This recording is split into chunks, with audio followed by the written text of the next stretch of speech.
নমস্কার, শ্রাবণী কিচেনে আরও একটি নতুন রেসিপি নিয়ে আমি হাজির হয়েছি। আজকে আমরা বানাবো chicken stew recipe. Chicken stew ছোট থেকে বড় ও বয়স্ক সকলের জন্যই এটি একটি হেলদি খাবার। আমার রেসিপি যদি আপনাদের ভালো লেগে থাকে তাহলে লাইক ও শেয়ার করতে ভুলবেন না। আর নতুন নতুন রেসিপি পেতে আমার চ্যানেলটি এখনই সাবস্ক্রাইব করে নিন। তাহলে চলো আর সময় নষ্ট না করে আমরা চিকেন স্টু বানিয়ে ফেলি। আর দেখো, এখানে আমি চিকেন স্টু বানানোর জন্য কিছুটা পরিমাণ চিকেন ও সবজি নিয়ে নিয়েছি। আর দেখো, এখানে আমি নিয়েছি কিছুটা বিনস, কিছুটা গাজরটা গোল গোল করে কেটেছি, আর একটি আলুটা 8 টুকরো করেছি, একটি পেঁয়াজটা আপনারা না চাইলে নাও দিতে পারেন, একটি টমেটো। এবার গ্যাসের ফ্লেমটা অন করে আমি একটা কড়াই বসিয়ে দিচ্ছি, আর কড়াইয়ের মধ্যে 1 চামচ বাটার দিয়ে দিয়েছি।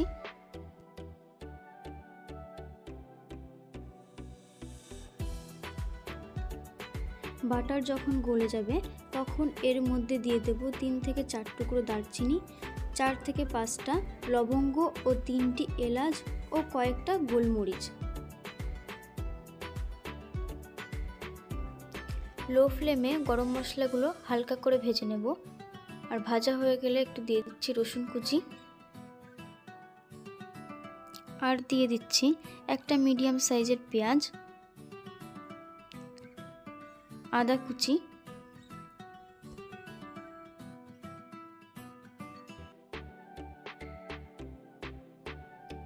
এবার লো টু মিডিয়াম ফ্লেমে সব কিছু 1 মিনিট হালকা করে ভেজে নেব।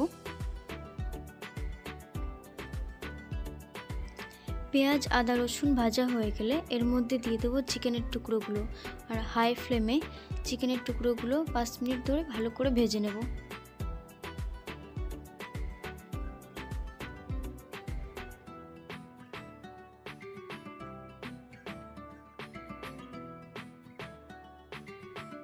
চিকেনটা ভেজে নেওয়া হয়ে গেলে আগে থেকে কেটে রাখা সমস্ত সবজি দিয়ে দিচ্ছি,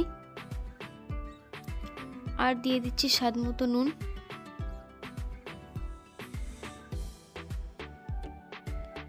দিয়ে ভালো করে 2 মিনিট ভেজে নেব। সমস্ত সবজি ভাজা হয়ে গেলে দিয়ে দিচ্ছি পরিমাণ মতো গরম জল।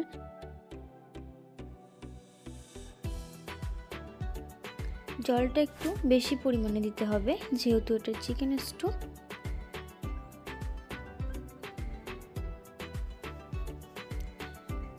আর জলটা দিয়ে ভালো করে মিশিয়ে দিচ্ছি, আর দিয়ে দিচ্ছি একটা পেঁয়াজ।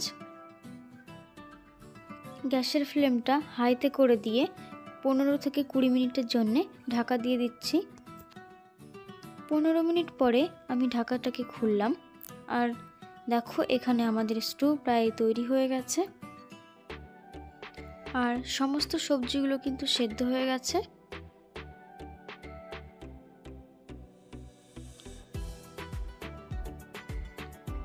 আমি দেখিয়ে দিচ্ছি যে সবজিগুলো কেমন সেদ্ধ হয়েছে।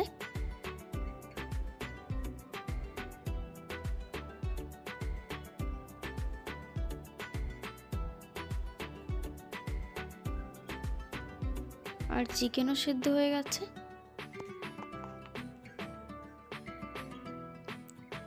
সবশেষে আমি দিয়ে দিচ্ছি 1 চামচ গোলমরিচ গুঁড়ো।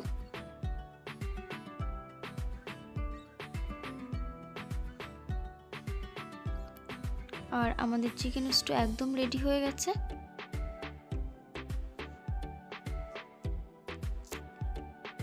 একটা পাত্রে নামিয়ে নিচ্ছি।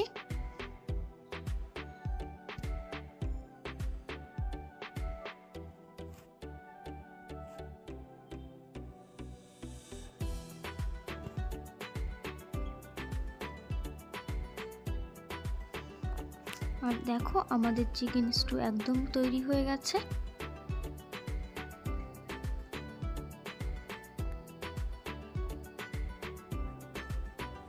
আজকে আমার এই রেসিপিটা কেমন লাগলো অবশ্যই জানাবেন। যদি ভালো লেগে থাকে তাহলে বাড়িতে একবার অবশ্যই বানিয়ে দেখবেন।